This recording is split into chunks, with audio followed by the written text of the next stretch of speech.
Hi, everyone, and welcome back to What's Your Worst? With me, as always, is Sam, and this week we will be talking about our worst school story. Hmm. So this is anything from like elementary, preschool If, counts. if if you got one, Great. I middle think mine was kindergarten. Uh, middle school. Middle school, high school, everything, really K through 12. Mm. So uh, stick around, hope you enjoy it, and let's get into it.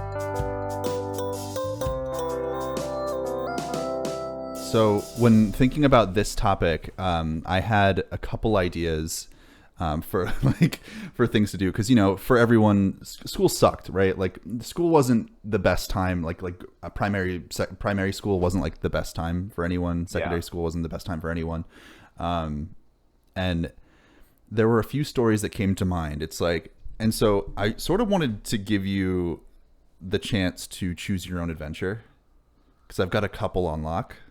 Okay. Yeah, I wrote down a couple of ideas because I was struggling to think of which one was really the worst. Basically, my plan is to have one story be longer, and I'll just like pepper in the other ones. Yeah, Um, that works. because they're none of them I think are going to be particularly long, and don't expect this to be a very long episode. If it is, I'm sorry, but the would you want to hear a story about standardized testing, Ooh. where yeah, do you want to hear a story about standardized testing in the second grade? Do you want to hear a They have story? standardized testing in the second grade? You have standardized testing in every grade. Really? Yeah, yeah. Oh. It's like state standardized testing. Maybe in West Virginia. I was in Tennessee there. Maybe in Tennessee. Do you want to hear about a spelling bee in the fifth grade? Fuck it, let's do all of them. Let's just go. How many do you have? I have three. Okay, let's do a quick story. The on best all one of is the spelling bee, them. Okay, if I'm being honest. let's do the spelling bee first. Okay. All right. So the spelling bee in fifth grade by Sam Smith. In fifth grade, it was the first time that the first time in my life that I'd experienced like academic competitions. And I had already been a part of a math competition. It was very simple stuff. Like my school sent a delegation of students to a county thing, and I was a part of that team, and we did fine. Yeah. And but this was like an intra-school spelling bee. I'm guessing we were picking someone to go to like a county representation or a state representation type thing. But it was like best in the school goes to The goes next to the level, next level. right? Okay. And so we were figuring out who the best in the fifth grade was, and Did each grade Each- come up with their own like have their own representative? each or- homeroom class had to have their Okay. own competition, and then Oh, wow. you sent a person to the the school full school. and the school competition. Fifth graders rarely won, but we still had class representatives to make it fair. And in my class, so in my class competition, I came in second place, and so I was the alternate. Yeah. The girl who won the class competition, she got the study booklet of like all the potential words. And just like memorized it And pretty much. well, basically, each class was given a study booklet to give to the winner, and Okay. the alternate was supposed to like coordinate with the person to like study or trade off the book. And we never did that because she kept saying to me, "It's like, don't worry, I'm gonna be there. I wanna be in this thing. This is really important to me." Yeah. And I was like, Then and then study. so I was like, okay, fine. So I didn't even bother. So Uh-huh. as the alternate, I didn't even bother studying. no. And the basically we had like 3 or 4 weeks to study, Yeah. and then we came around to the school competition, and the girl got sick and was a no-show that day. And so I get into school, and my fifth grade teacher, Mrs. Dooley, she she told me, "Sam, you're up. You got to go to the spelling bee Oh, no. competition." I was like, "What?" And so I got to miss class because it was during school. Yeah. But it was, I go to the spelling bee, and if anyone doesn't know, I think most spelling bees operate under this sort of rule base that like you get a word, like somebody gets called up, they figure out the order of who's going. The first person gets a word. If they get it right, they move on, and you go to the next person. so on and so forth. If you get a word that, if somebody gets a word wrong, they're put into like a holding zone. Yeah, and if everyone gets the word wrong? Everyone gets that word wrong, everyone goes back in. Yeah. Everyone who got it wrong goes back in because obviously the word is too hard. You can't get everyone out on one word. Yeah. Exactly. So so I was like 10th or something to go, and we were all sitting in the front row of the school auditorium, and there were a bunch of people there. It was like a school competition, so a bunch of people were attending, and I remember going up. I walked up to the stage for my word, and it was only me and the judge panel on the stage, and the word I was asked to spell was imbecile. And I'm hoping you can just... That's a terrible, terrible word to have in a spelling bee, because if you get that wrong, it's pretty ironic. You're gonna love what comes next. Oh boy. So I was a smart kid. I was a pretty smart kid, but like and I'm hoping you put the word imbecile like on like somewhere above us or next to us. Yeah. And the definition. Try to spell it again now. I know how to spell it. Are you sure? Yes, I'm 100% certain of how to spell the word. Okay. IMBECILE, imbecile. That's incorrect. It's I'm right. But like you looking at where the word's gonna be? I don't know where it is. I'm hoping it's like right here. Like I'll put it somewhere else. I don't know. You're down here, down there. It's like over your face, zoomed in, moving around, bloated head type thing, like blown up head. Or you to do that to me. Written on your forehead. Yeah. Dunce. No, just call me. Who besides Post Malone? Who's the rapper? It was who said they lion or something. The one from like last summer. What? The one with all the face tats is like 6ix9ine. Yeah, 6ix9ine. Okay. I couldn't remember his name. I couldn't remember who you were talking about. I was like, I think he's talking about 6ix9ine. But like, I was just like 6ix9ine style from tattoo. Last summer, he put out a song like a week ago. Yeah, but isn't he like arrested? He got out. Oh, okay. I think so. I don't know anything. I don't know what in the news and culture. I don't care about famous people. Nicki Minaj. Neat. Yeah. Anyway, back to my story. So I was asked to spell the word imbecile, and going back to the start of the story, I didn't have the study booklet, so I didn't know how to spell anything. Yeah. And I thought I knew how to spell it, but I wanted to stall for time to think about it, and so I didn't know the standard of practice for like the spelling bee at that point. But I saw a bunch of other kids asking for like the etymology of the word, how to use it, like using it in a sentence, asking for the definition, like you could ask for a few other things, but I remember asking, the first thing I asked was, can I have the definition, please? Because I know what it means. I know what imbecile means. I knew what imbecile means at this point. But you wanted to stall. I wanted to stall. And then I was like, can you use it in a sentence? And in my head, this is how it went. It's like, this poor fifth grader, he's such an imbecile. He doesn't know how to spell the word imbecile. And is that actually what they said? No. Okay. But this in my head, that's how I felt. I was expecting you to fully get like roasted right there in front of the entire school. Poor fifth grade Sam's just having a bad day. No. And then I asked for the country of origin. I don't remember what it is, but probably like Italy or Germany. It's like for like most words. Yeah. Like most words in the English language, but I didn't know. And so then I asked for the definition again. And they're like, you can't do that. You have to spell the word now. And I was like, okay. And I spelled it wrong. I spelled it like IMBASILL or something. Ooh. Yeah, it was pretty bad. It was pretty bad. But I didn't know. I didn't know how to spell it. I'd never seen the word written. I knew the word, but I'd never seen it written. And of course I got it wrong. Yeah. And I thought, well, this is embarrassing. Except I was probably crying because I was 10. And the next kid goes up. I'm like, they probably won't get it right because this is a hard word. This is a really hard word. It's only 7 letters. Yeah. Yeah. 7 letters. 8 letters. 8? Yeah. Fuck. Yeah. They got it right the first try, didn't they? They got it right the first try, and I was eliminated, and then that was the end of that. Yeah. But that was one of the most embarrassing moments of my entire scholastic journey. Oh boy. Getting out in a spelling bee on the word imbecile. Imbecile. Imbecile. So yeah, that was That's probably the best worst story because it's like it's harmless. It's ironic. It's harmless. Yeah. And it makes you look stupid. It does make which you is look great. stupid. Yeah. I love looking stupid. I'm pretty sure like the entire freshman year of our college, like when I met you, I didn't think that you were stupid, but I thought that you were just like not quite all there. I'm there. You know? Yeah, I know that now, but like freshman you was very different from This now. guy. Yeah, freshman year was that was a year. I was just so I want to be clear with something, all of you viewers. I am a bad student, or at least I was. I was a bad student. I'm a smart person. Never took spelling. I know how to spell it now.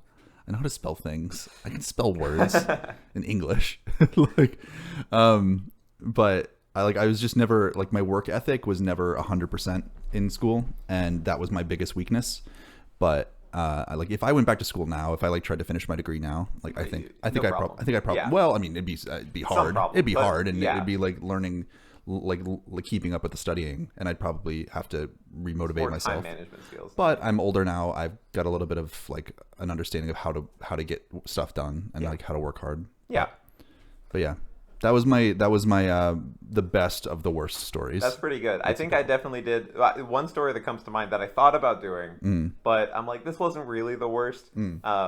Similar to that is we were in, I was in first grade, I think, and we had a substitute teacher one day. And I think it was every week that we did a like spelling test for a whole bunch of words that we should know as first graders. And the substitute teacher was giving us our words, and she said eatable as a word. And I was like, I don't think that's a word. I've never heard that before, and I knew what the word edible was at the time. Don't anymore. This is in first grade? Yeah. Okay. And so I was like, do you mean edible? And she was like, no, eatable. Eatable is a word, spell it. And so I spelled it EATABLE, like eat able. And she marked it wrong because that was not the word that the teacher had written down. So yeah, at least I'm fairly certain I'm more spelling capable than that person. And my mom is watching the podcast now, so she's probably going to text me and correct me that that's not how that story went at all. But I hope you also do the same thing. So while we're on the topic of like spelling stuff, you should do eatable and then editable, and like you should figure out a way to edit that. I don't eatable. I don't know. Eatable. Eatable. Eatable. Eatable. That's a new app we're starting. Dibble. It's a new e-dibble. An e-dibble. It's a new app we're starting. Whatever dibbling is.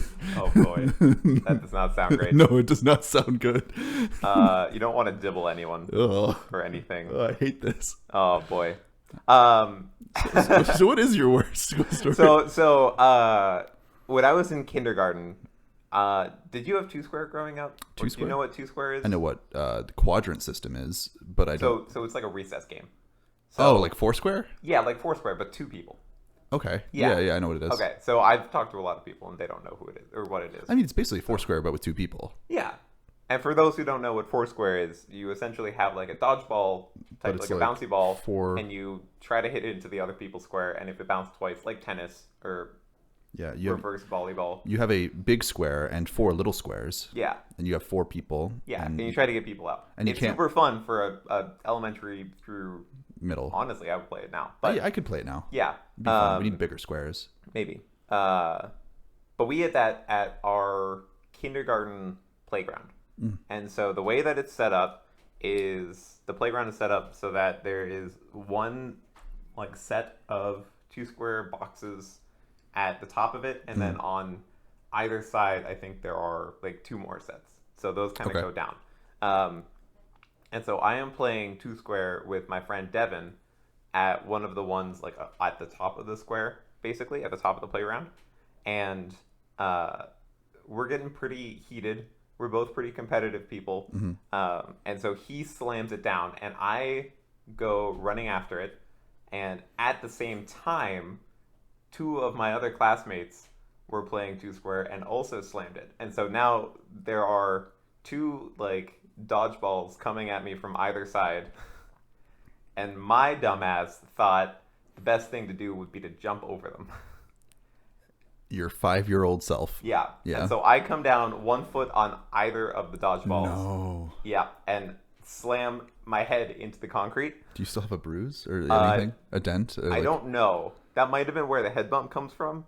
I've got like a really weird head bump that I think I've had for most of my life, but I can't remember when I got it. So maybe this is when. Was this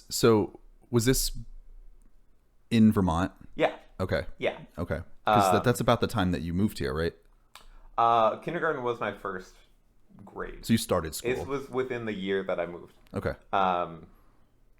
And so I land and hit my head. I don't think that hard because I don't remember like blacking out or anything like that. But hard enough that I had to go to the nurse. Yeah. I mean, any head injury at a school. Yeah. Didn't go to the hospital, but that's fortunate. Yeah. Soft, malleable. 5-year-olds are bouncy. But I get sent home early, and for the next week, I'm pretty sure I had to like clean out the cut essentially that had formed in my skull or in my head. That sucks. It hurt real bad from what I remember. Probably like gagged once or twice when it was getting cleaned out because I didn't know how to react to pain or anything like that. And throwing up is apparently the best option. But I might have had a concussion now that I think about it. The more you think about it. The more I think about it, and I'm like, well, I might have had a concussion because I hit my head and I was kind of feeling nauseous and not great. But the more you realize. Yeah. So that's probably the worst one that I can think of. Hey, you started off strong. Yeah. Hey, like that's not so bad. No. I'm more or less fine now. I don't think that there's been any permanent brain damage. All right. Hopefully. So that's good. Yeah. So with the time that we have left, I want to we sort of said this more or less that we have more stories. Let's do a rapid fire. Okay. All right. So for me, I had one. We'll go back and forth. Yeah. In second grade, during state standardized testing, we did it across a whole week, and then on one of the days, I think it was the English test. I was in this classroom with all of my classmates taking the test in silence, which when you're 8 years old is impossible. And all of a sudden, I'm just like not feeling well, and I suddenly got super nauseous, and so I vomited. Ooh. Like all over my desk. And the kid next to me was mortified, and so my teacher, the absolute gem of a human being that she was like, everyone, let's go out in the hallway and give him space. And then she brought me one of the gigantic metal trash cans from back in the day. There you go. And was like, Sam, do your business. And I was like, and then we'll continue. More vomit than your body can possibly hold. Exactly. It was bad. And it might be a little overkill to get a giant trash can like that. It was bad. Yeah, it was more vomit. I could fit in this trash can. Like 8-year-old Sam could fit in the inside of it. And I was I erupted. Similar story. When I was in preschool, I had a really cool polo shirt that had a dragon embroidered on it. And this is before we moved to the States. And I threw up all over that shirt so bad that it had to have been thrown out, I guess, because that was my favorite shirt. And then you couldn't find it. And I don't know what happened to it. So Dorothy, tell me, where is that shirt? Yeah, but I missed the entire like playtime. Some like awful kid kicked my book that I was reading when I was just like hanging out in the corner, and I had to like walk over to grab it from, I don't know, it was probably only like 10 feet away, but when you're 4 years old, it's a big step. It's a big step. Yeah. When I was in 10th grade, I had my cross-country coach as one of my cross-country coaches as a history teacher. And he was the type of coach that taught through like tough love. And he did the same thing with his students. Like one of the best things about his teaching style was that he treated us like human beings. Yeah. And he treated us older than we were. And so he'd swear in the classroom because that's what we're going to be doing when we're older. Yeah. You're fucking right. And language. Whatever, they're adults. I'm gonna treat them like the adults they are. We don't say that this content is for children. No, that's true.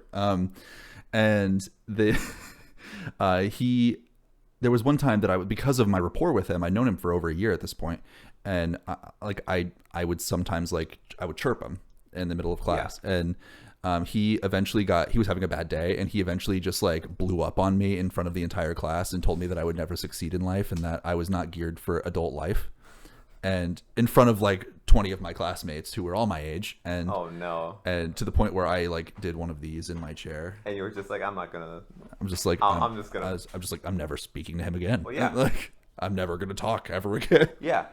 And he might have been right. Like, I didn't do well in college, but like, I didn't need to hear that when I was 16. Look where you are now, though. I'm on a on a very YouTube channel. Low very YouTube channel. I don't want to say that we're bad because we're not bad. No. When I was in 6th grade, was that when swine flu was? No, 9th grade. 9th grade. Ninth grade. Yeah, I looked this up yesterday. It was 2009. My script ran out. My monitor's turned off. Gotta get that fixed. I got my teleprompter. Oh, you made the joke. I wanted to make the joke. No, everyone in the school had to go get their bird flu or swine flu or whatever shot. I don't remember which one it was. And so we went to the nurse. I went to the nurse and went to go back to the cafeteria to like sit for 10 minutes so that you can have an orange juice, have a cookie, get your blood sugar back up. And it's within that like 10 minutes that I turned like pale white because I had gotten a shot, and I've talked about how I don't do well with like hospital settings or nurses' rooms before. Check out the hospital stories episode with Jen. I think it's number 9. Yeah, link is somewhere in the video. I don't know. I don't know how to do it. We'll figure it out. But I almost passed out sitting in the high school cafeteria, sipping on my orange juice, and had to go lay down for like 3 hours in the nurse's room. Did you wake up and school day was over, basically? I think so. I don't remember. Huh. You gotta go! Yeah, so school sucked. Like, I broke my finger in gym class. Gym class was the only class I didn't get an A in high school. Gym class was... I got a B. Gym class was... How? One of my friends was in that class with me, and so we just kind of goofed around most of the time. We would throw a medicine ball around and call that working out. See, I was a gym class tryhard. Yeah. And you were also like doing after school sports and stuff like that too, right? I was, but like a lot of the other kids who were didn't take it very seriously because they're like, well, I don't want to get tired before practice. And exactly. At my school, I'm pretty sure if you did like a varsity sport or something like that, you could use that as your gym credit. Yeah, that was that. By the time that I was in high school, I think what was the funny thing was my 9th grade year, the school district passed that as like a thing. Yeah. And I'd already taken gym. And so... And you were like, well, fuck. All right. Guess I'm not doing either now. Yeah, I took gym my first semester. Cross country. I did cross country and track for all 4 years, but like I did my first semester of 9th grade. I did gym class, and but in in 8th grade, I actually won the like school gym class hero award or whatever. Oh boy, I was a gym class hero. That was when gym class heroes was big too. The band. It's true. That was a thing. Travie McCoy. Yeah. I always forget about that moment in my life when gym class heroes was he collabed with Jason Mraz, and that was the best day ever. For me, in like 2012, that was the best thing ever. Trying to relive the two things that I really enjoyed about middle school. Yeah. No, so that was the thing. Like, as I was coming up with ideas for this, I had a kind of hard time thinking of like what the real worst part was, because I had a lot of cringy moments. Like, I think I was a pretty cringy high school, middle school, even elementary school. It's all cringe. Just watch the movie 8th grade. Like, just watch any high school movie, really, like, or middle school movie. Like, yeah, it's all cringe. Watch Radio Rebel. Watch. Shout out to last week. It's all like that's the thing. I was like, I don't want to just do like a cringe story because everyone's got that. Yeah, but there's I thought a lot. Bodily harm would be a good topic. All the way back to like, if we're going all the way, you went all the way back to preschool. Like, we're going back through like 14 years of school. Yeah, of like schooling, not including college because there's tons of cringe in college as well. But like. I don't know what you're talking about. But like just growing up in grade school, like all that stuff is super cringe. And so we want to turn the question to you. What are some of your cringiest or worst school stories? Please, share it in the comments below. I wanna actually like start shouting out people who comment on these videos. Incentive. So shout out to the 3 people who commented last week. That'd be Jen, who we've had on the show, Beth, who we've mentioned on the show. Yeah. Hi, Mom. I don't know why I looked up. Hi, Mom. I'm sorry, Mom. And then shout out to Scott. I don't know how long you've been tuning in, Scott, but thanks for tuning in. Yeah. It's like our Patreons, but they don't pay anything. They don't pay anything because this is free. Yeah, and we don't have Patreon. We don't have Patreon, but maybe someday. Maybe. If you like this kind of video, let us know. Hit the like button. If you want to see more from us, subscribe. Shout us out in the comments or on any of our posts on social media.